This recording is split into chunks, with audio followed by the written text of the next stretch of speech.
సభాధ్యక్షులు జల్కర సీనన్న గారికి వేదిక మీద ఉన్న పెద్దలందరికీ దండాలు, మీ అందరికీ కూడా దండం.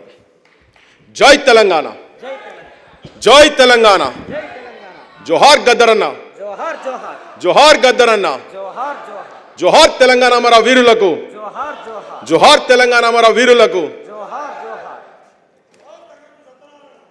జోహార్ జోహార్. నేను ఈ మీటింగ్ చూస్తుంటే నాకు ఒక 2 అంశాలు, పిల్లలు నల్ల డ్రెస్ వేసి ఇక్కడ పర్ఫామ్ చేస్తున్న క్రమంలో గాంజాయి ఒక సన్నివేశం ఒకటి కనబడ్డది నాకు. తర్వాత ఇక్కడ అందరం నిలవడం, వచ్చిన వాళ్ళల్లా గద్దరన్న ఆశయాలను కొనసాగిస్తామనుకుంటా నినాదాలు ఇచ్చుకుంటూ పోయినరు. సో నన్ను అందరు పాజిటివ్గా తీసుకోండి దయచేసి. నాకేంటంటే ఈ గద్దరన్నతో నిసంటోలో తిరిగిన తర్వాత కొన్ని ఉన్నట్టు మాట్లాడాలనిపిస్తుంది, కుండ బదలు కొట్టినట్టు చెప్పాలనిపిస్తుంది. జర వందనాలు వందనాలమ్మో, వందనాలు వందనాలమ్మో, మా బిడ్డలారా వందనాలు వందనాలమ్మో, వీరులారా వీరులారా రాడి కల్లా సూరులారా, ఒక్కరొక్కరు ఒరిగిపోయి సుఖాలల్లో గలిసినారా, ఒక్కరొక్కరు ఒరిగిపోయి సుఖాలల్లో గలిసినారా, సుఖాలల్లో గలిసి మీరు సూర్యులై వెలిసినారా, ఏ దిక్కు లేనొల్లాకు మా బిడ్డలు మీరు, ఏ దిక్కు లేనొల్లాకు మా బిడ్డలు మీరు, దిక్కు చూపే సుఖాలయ్యిందా మా బిడ్డలు మీరు, దిక్కు చూపే సుఖాలయ్యిందా మా బిడ్డలు. దిక్కు చూపే సుక్కలు అప్పుడు రాడికల్ల ఉద్యమాలు, తర్వాత తెలంగాణ ఉద్యమాలల్లా వాళ్ళ ప్రాణ త్యాగాలు చేసి తెలంగాణ భవిష్యత్తు గురించి, ఒక అద్భుతమైన భవిష్యత్తు గురించి ఒక దిక్కు చచ్చిపోతుంటే, ఇలా ఏ పల్లెలకు పోయినా ఎక్కడ పోయినా గాంజాయి తాండవం ఆడుతుంది. ఏ ఊరికి పోయినా మీరు, ఏ స్కూళ్ళకు పోయినా గాంజాయి తాండవం ఆడుతున్నది. ఒక 6-7 ఏళ్ళ కింది వరకు గాంజాయి మీద నాటకాలు లేకుండే, ఇప్పుడు కొత్తగా గాంజాయి ప్రభుత్వమే పాటలు పాడిపించి, మా గదర్ నర్సన్న కూడా మొన్న పాట పాడిండు, దాని మీద అద్భుతమైన పాట పాడిండు. అంటే గాంజాయి అనేది క్యాన్సర్ లెక్క యువతరాన్ని సర్వనాశనం చేస్తూ ఉన్నది. బెల్ట్ షాప్లతోని సర్వనాశనం అయింది. గాంజాయి అయితే ఇప్పుడు ఊర్లలో ఎక్కడ 3-4 పోరగాళ్ళు కనబడితే, ఆడోళ్ళు కాదు మొగోళ్ళు కూడా బండి నడుపుకుంటూ రోడ్డు కట్టం వచ్చి నిలబడితే కూడా ఆపే పరిస్థితి లేదు. ఆపితే వాడు ఏం చేస్తాడో వానికే తెలియదు. గద్దరన్న తల్లి మీద సిరిమల్లే చెట్టు కింద, సిరిమల్లే చెట్టు కింద లచ్చుమమ్మో లచ్చుమమ్మ, నువ్వు సినవోయి కూసున్నవెందుకమ్మో ఎందుకమ్మా, మోకాళ్ళ మట్టుకు బురదలో దిగబడి ఎద్దోలే వెనకకు ఒక్కొక్క అడుగేసి, నాట్లేసి నాట్లేసి లచ్చుమమ్మో లచ్చుమమ్మ, నీ నడుమంతా ఇరిగిందే లచ్చుమమ్మో లచ్చుమమ్మ అని తల్లి మీద పాటలు పాడితే మనసుంటలో అందరు ఇన్స్పైర్ అయితే, ఇలా తల్లిని తండ్రిని చంపేటువంటి సంస్కారం సైడ్ తీసుకుపోతున్నది ఏంటంటే గాంజాయి, బెల్ట్ షాప్లతో ఉన్నటువంటి మందుతోటి. ఇలా పల్లెలు కాదు పట్టణాలలో కూడా వైన్ షాపులు ఇటువంటి వాటి ముంగట ఆడోళ్ళు పోయే పరిస్థితి లేదు. మనం గద్దరన్న ఆశయాలను కొనసాగించాలంటే వీటితో పాటునే ప్రతి వేదిక మీద చెప్తా ఉంటా, ప్రతి వేదిక మీద మాట్లాడుతూనే మా శాంతా సిన్హా గారు అసలు ఇన్స్పిరేషన్స్ తోటి నేను బడుల దగ్గర పోతున్నా. మొన్న కూడా నేను గదరన్న వేదిక కాబట్టి కొన్ని చెప్పాలి, గదరన్న సాహిత్యంతో వచ్చింది కాబట్టి నేను చెప్పదలుచుకున్నా. నేను గతంలో ముఖ్యమంత్రి గారు ఇక్కడ ఉన్నప్పుడు కూడా రేవంత్ రెడ్డి గారు ముంగట కూడా చెప్పిన, నేను తెలంగాణముల బడులేవు ఉన్న బడులకు భవంతు లేదు, వానకాలము ఎండకాలము వారం రోజులు సెలవు దినాలే, చెట్ల కింద మా పోరగాళ్ళు రా నీడ తిరిగినట్టు తిరుగుతుంటారు, పోరలు వస్తే పంతులు రాడు, పంతులు వస్తే పోరలు రారు, పోరలు పంతులు ఇద్దరు వస్తే రాయనీకి మా సారు గారికి చాకి పీసు లేదు, మాయన్నల్లారా చాకి పీసు లేదు, మాయన్నల్లారా తగా పట్టణ తెలంగాణము గుండె సప్పుడినుడో, మాయన్నల్లారా తగా పట్టణ తెలంగాణము గుండె సప్పుడినుడో, మాయన్నల్లారా.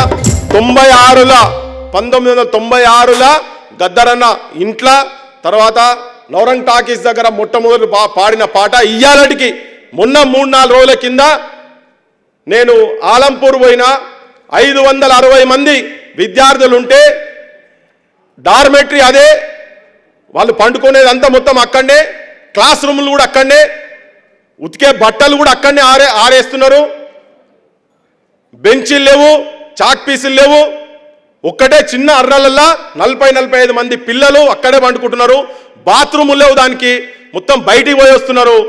గద్దరన్న 96లో రాసినటువంటి పాటకు ఇయ్యాలటి కూడా వేల బడులు గత ప్రభుత్వంలో బంద్ అయినాయి, ఈ ప్రభుత్వంలో కూడా బంద్ అవుతున్నాయి.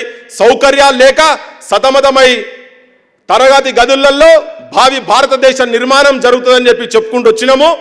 కానీ ఇలా పేదోళ్ళు ఏ పేద ప్రజల గురించి గద్దరన్న పాకులాడిండో, జీవితాంతం ఎవరి గురించి ఉద్యమాలు నిర్మాణం చేసిండో, ఎవరి గురించి సాహిత్యం తయారు చేసిండో, వాళ్ళు చాలా హీనంగా ఘోరాతి ఘోరంగా చదువుకునే పరిస్థితి ఉన్నది. చదువు పిరమైంది.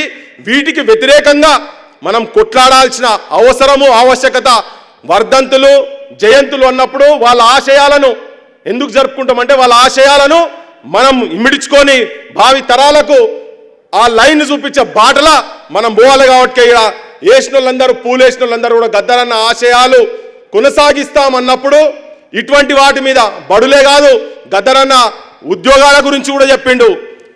ఐఏఎస్లు ఐపీఎస్లు అందరిని మిఠాయి చందమామలే, మేనేజర్లు, డాక్టర్లు, వైస్ ఛాన్సలర్లు, ప్రిన్సిపాల్లు, క్లర్కులు, మిగిలిందొక్కడే సీపురు కొలువుకు తోటి ఆంధ్రుడు పోటీకొచ్చినాడా అని. ఇప్పటికి కూడా నిరుద్యోగ సమస్య తెలంగాణలో తాండవమాడుతున్నది. యువతరం నాశనం అవుతున్నది, రైతుల బతుకులు నాశనం అవుతున్నాయి. నువ్వు ఏ సెగ్మెంట్ చూసుకున్నా కానీ ప్రతి ఒక్కటి కార్మికుల, కర్షకుల గురించి అందరి గురించి గద్దరన్న రాసిన పాడిండు కదా. సమస్యలు ఎక్కడేసిన గొంగడు అక్కడనే ఉన్నాయి. నేను మొన్న చెప్పినా, మళ్ళీ ఇలా చెప్తున్నా, మీ కొంతమందికి వెనుక ముందు ఉంటే మీరు సాహిత్యం మీరు రాసి పంపండి. మా బోటోళ్ళము సమాజంలో తిరుగుతాం. గద్దరన్న ఆశయాలను నెరవేర్చే వరకు. గద్దరన్న చెప్పిండు ఒక మాట, ప్రజల ఆలోచనలు, ఉద్యమాలు చేసేటువంటి, సాహిత్యం తయారు చేసినటువంటి నాయకుల ఆలోచనలను అమలయ్యేంత వరకు ప్రజాప్రభుత్వాలు రానట్టే అని చెప్పిండు గద్దరన్న. బానిసలారా లెండిరా, ఈ బానిస బతుకులు వద్దురా అని చెప్పిండు. ఓటును ఆయుధం చేసుకొని ఒక రాజ్యాన్ని కూల్చేటందుకు తన గొంతు, తన పాట అన్ని ముందడికి వచ్చినాయి. ఇలా రాబోతున్నాయి, మళ్ళా పోరాటాలు రాబోతున్నాయి. నీళ్ల సమస్య, గోదావరి అలల మీద కోటి కలల గానమా, కృష్ణమ్మ పరుగులకు నురుగులాహారమా, మా నీళ్లు మాకేనని కత్తుల కోలాటమా, కన్నీటి గానమా. కత్తుల కోలాటం మళ్ళా జరగబోతున్నది బనకచర్ల రూపంలో. గద్దరన్న ఆశయాలు నెరవేర్చాలంటే ఈ పోరాటాలల్లా మీరందరూ, ప్రజలందరూ కూడా సావధానంగా ఉండి ప్రభుత్వాలను, రాజ్యాలన్నది ఏ రాజ్యమైనా, ఏ ప్రభుత్వమైనా, ఏ నాయకుడైనా, ఏ రాజకీయ పార్టీ అయినా కానీ గద్దరన్న ఎట్లయితే గుండె తనాయించి బుల్లెట్లు సంపలేకపోయినాయి, గద్దరన్న బుల్లెట్లు సంపలేకపోయినాయి, కానీ కాలం తీసుకుపోయింది. కానీ ఆయన వదిలిపెట్టిపోయిండు. కాలము తెలంగాణకు పురుడోసి కనాల్సిన అవసరం ఉండే కావచ్చు, దాంట్లో గద్దరన్నే ముఖ్య పాత్ర పోషించుడు. గద్దరన్న లేకుంటే తెలంగాణ లేదు.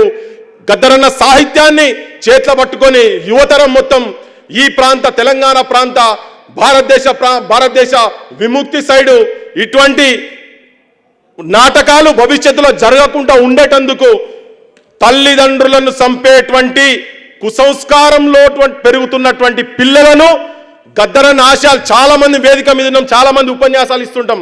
కానీ మీరు ఒక్కసారి గుండె మీదే చేసుకొని చూడండి, మీ పిల్లల భవిష్యత్తు. సమాజంలో ఉన్నటువంటి చాలా మంది అర్బన్ సెగ్మెంట్లో కూడా ఇటువంటి పిశాచాలై తిరుగుతున్నాయి. వీటిని అరికట్టేందుకు నాయకులందరికీ పర్సెంటేజ్లు పోతున్నాయి. నా వ్యక్తిగత అభిప్రాయం ఇది. ఇవన్నీ ఆపాలంటే, తన ఆశయాలు నిజంగా నెరవేరాలంటే, ఒక నూతన సమాజాన్ని నిర్మించాలంటే గద్దరన్న సాహిత్యాన్ని నిర్మోహమాటంగా, నిర్భయంగా ఛాతీ తనాయించి సమాజం లోపల తీసుకుపోయి యువతరాన్ని తయారు చేయాలి. మళ్ళొక్కసారి చెప్తున్నా, సమాజంలో ఒక ఉదాహరణగా ఉండేటువంటి ఆత్మ బలిదానాలు చేసుకొని 1200 మంది పిల్లలు, అంతకుముందు ఫైరింగ్ జరిగితే 369 మంది చనిపోతూ వచ్చినటువంటి తెలంగాణ ఇవాళ గాంజాయి, బెల్ట్ షాపులు, తాగుబోతుల రూపంగా తయారు కాబోతున్నది. తల్లిదండ్రులను చంపేటువంటి కుసంస్కారులుగా తయారవుతున్నారు. కాబట్టి దాన్ని ఎదిరించాలంటే గదర్ ఫౌండేషన్ నుంచి మా శావశక్తిలా మేము చేస్తాం. ప్రభుత్వానికి కూడా విజ్ఞప్తి చేసేది ఏంటంటే, మీరు ఒక మాట ఇచ్చిండ్రు ఈ వేదిక మీదకి వెళ్ళి. ఇది పాజిటివ్గానే తీసుకోరు గవర్నమెంట్. మీరు తొందరగా చాలామంది అనుకుంటారు జనాలు 3 కోట్లు అనగానే ఇక వచ్చేసినాయి మా సూర్యం గీరు సరిత సూర్యం వీళ్ళకి లోపటేసుకున్నారు కావచ్చు అనుకుంటారు. అటువంటిది ఏం లేదు, ఇంకా రాలే ఎవరికి. మా మేడం ఉన్నదే, వారి గైడెన్స్లో మా అద్భుతమైన మా టీం గురించి చెప్తున్న మల్లన్న ఆయనకైతే పని పిచ్చోడు. ఇక మా జిల్కర సీన్ అని ఉన్నాడు. మా టీం అంతా ఇంకా చాలామంది అడ్వైజులు తీసుకొని కూడా మేము ఇటువంటి వాటి మీద చాలా పనిచేయదలుచుకున్నాం. చూడండి, వచ్చిన కాడికెళ్ళి ఇప్పటిదాకా చూడండి పుస్తకాల రూపంలో ఇప్పటికీ 6-7 పుస్తకాలు వచ్చినాయి మా గదర్ ఫౌండేషన్ నుంచి. సాహిత్యం తరఫు నుంచి జనాన్ని చైతన్యవంతం చేసేటువంటి ప్రయత్నం చేస్తాం. ఇవి చదవాలి, మీరు చదివి ఆచరణలో పెట్టాల్సిన అవసరం ఉన్నది. ప్రభుత్వం వారికి చెప్పదలుచుకునేది ఏంటంటే మీరు వెంటనే మీరు ఎక్కడిస్తారో మీరు చెప్పిండ్రు ట్యాంక్ బండ్ దగ్గర ఒకటి ఏంటంటే ఒక అడ్డా కావాలి. జనం అందరు వచ్చి కూర్చొని మంచి చెడులు మాట్లాడుకునేటువంటి ఒక అడ్డా కావాలి. ఆ అడ్డా మీరు తయారు చేసి పెట్టాలి. నాకు చాలా బాధ అనిపిస్తుంది ఏంటంటే అంటే నేను ఫిలాసఫీ మాట్లాడదలుచుకోలే. అంబేద్కర్ ఫిలాసఫీలు, మార్క్సు, లెనిన్ ఇవన్నీ ఏమవుతున్నా బాధ ఏమనిపిస్తుంది అంటే అంబేద్కర్ విగ్రహం దగ్గర అక్కడనే కూర్చొని గంజాయి కొడుతున్నారు, అక్కడనే కూర్చొని తాగుతున్నారు, అక్కడనే కూర్చొని బూతులు మాట్లాడుతున్నారు. పూలే విగ్రహం కాడ కూర్చొని పూలే తెలియదు, అంబేద్కర్ తెలియదు, అర్థం చేసుకోలే. నాకు అర్థం కాదు ఇవన్నీ. గొప్పల రేపు గదరన విగ్రహం కాడ కూర్చొని కూడా గదే పని చేస్తారేమో అనిపిస్తుంది నాకు. అంటే ఎక్కడో దగ్గర సమాజము యువతరం చైతన్యం అయ్యి జనజన మాట్లాడుకుంటూ చెప్పిండు అంబేద్కర్ సంఘాలు పెట్టుకొని అటు ఇటు చేస్తున్నారని. అసలు వీళ్ళ గురించి తెలిస్తే ఒక్కడు నర్రవన్న మొత్తం దేశం అంతా తీసి అంబేద్కర్ అసలు ఏంటిది, దాని సంగతి ఏంటిదని ఆయన ఇది ఒక పిచ్చి. మళ్ళీ కానీ ఎక్కడి దాకా పోయిండు, పద్మశ్రీ దాకా పోయిండు. పద్మశ్రీ చాలా చిన్నది. నాకు ఆయన తన ఒక్క మనిషి ఒక్కడే బెంచ్ చేసుకున్నాడు కుర్చీ మీద కూర్చొని నేను ఏం చేయాలని రంగరిచ్చిండు. కొంతమందికి అలా దారి చూపేటువంటి మరి ఏమంటామో నాకు తెలియదు కానీ నేను దేవుడు అనదలుచుకోలేదు తన, కానీ ఒక మార్గదర్శకుడు మాత్రం కాగలిగిండు. అంటే ఇట్లా సమాజంలో ఇటువంటి వాళ్ళను ఉదాహరణ కనుక తీసుకొని కనుక మనం పోగలిగితే సమాజాన్ని మార్చొచ్చు. అంబేద్కర్ గురించి తెలవాలి, మార్క్స్ గురించి తెలవాలి, అందరి గురించి తెలవాలి, అసలు మనిషి గురించి తెలవాలి. మాయమైపోతున్నాడమ్మా మనిషి అన్నవాడు మచ్చుకైనా లేడు అని అంటారు కదా. ఆ మనిషిని మాయమయ్యే మనిషిని మళ్ళీ బతికించాలంటే గద్దరన్న సాహిత్యాన్ని గుండె నిండా నింపుకొని వాస్తవాలు మాట్లాడేటువంటి దమ్ము ధైర్యం తీసుకొచ్చుకోవాలని అదే గద్దరన్నకు నిజమైన నివాళి. ఇక్కడ వేసిన వాళ్ళందరూ కూడా గద్దరన్న ఆశయాలను కొనసాగిస్తామంటే ఇవన్నీ జర మనసులో పెట్టుకోవాలని మీ అందరికీ దండం పెడుతూ ముగిస్తున్నా. Thank you so much.